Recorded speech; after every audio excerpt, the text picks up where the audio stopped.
যুক্তরাজ্যের greater Manchester ও ওল্ডহামে রাজনীতি, ব্যবসা-বাণিজ্য, সমাজসেবা, গণমাধ্যম, চ্যারিটি এবং ক্রীড়াসহ বিভিন্ন ক্ষেত্রে যারা গুরুত্বপূর্ণ অবদান রেখেছেন তাদেরকে কমিউনিটি এক্সেলেন্স অ্যাওয়ার্ড সম্মানে ভূষিত করা হয়েছে।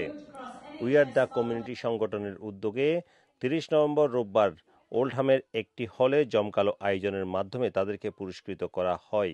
এবার ৩টি প্রতিষ্ঠান সহ ১৪ জন ব্যক্তি ও প্রতিষ্ঠানকে সম্মাননা জানানো হয়েছে। আসলে যে কোনো অ্যাওয়ার্ডই আসলে অনুপ্রেরণা দেয় এবং আনন্দিত হওয়ার মতোই। পাশাপাশি অ্যাওয়ার্ড যেমন আনন্দ হওয়ার বিষয়, পাশাপাশি কমিউনিটি এবং সোসাইটিতে কিন্তু আরও রেসপন্সিবিলিটি বাড়িয়ে দেয়।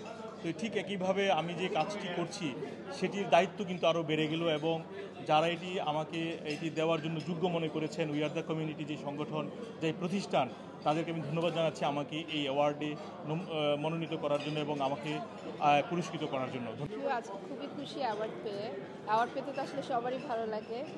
মানে আমরা যাতে হার্ডওয়ার্ক করি ওটা আসলে একটা মোটিভেশন আসে এবং হ্যাঁ, এটার জন্য যেহেতু অ্যাওয়ার্ড পেয়েছি, মোটিভেশন আরও মানে ভালো করে কাজ করার জন্য আরও উৎসাহ পাবো এবং এটা একটা ভালো আমাদের জন্য একটা চান্স যে আমরা নতুন মানুষের সাথেও মিট হওয়া যায় এই প্রোগ্রামগুলোতে এবং আমরা উৎসাহ পাই ভালো করে কাজ করার জন্য। তো আমার কাছে খুবই ভালো লাগছে।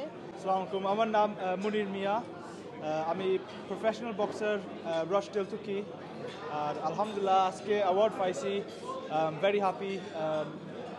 সুন্দর ইভেন্টও আইসি, মানুষ সব আইসন, এভরিওয়ান হ্যাপি ফিল করলাম।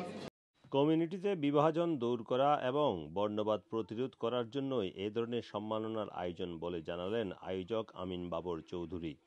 We are the community excellence award আয়োজনের মুখ্য উদ্দেশ্য ছিল বর্তমান রাজনৈতিক অস্থিতিশীলতা এবং সেই সাথে বর্ণবাদের উত্থানের মাধ্যমে যে একটা সামাজিক ভীতি তৈরি হয়েছে স্পেশালি বিএমই কমিউনিটির উপর, তার প্রেক্ষিতে একটা সমুচিত অবস্থান নেওয়ার উদ্দেশ্য ছিল আজকের এই আয়োজন।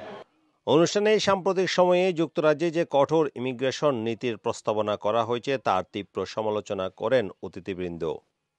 Sarwar Hossain, RTV, London.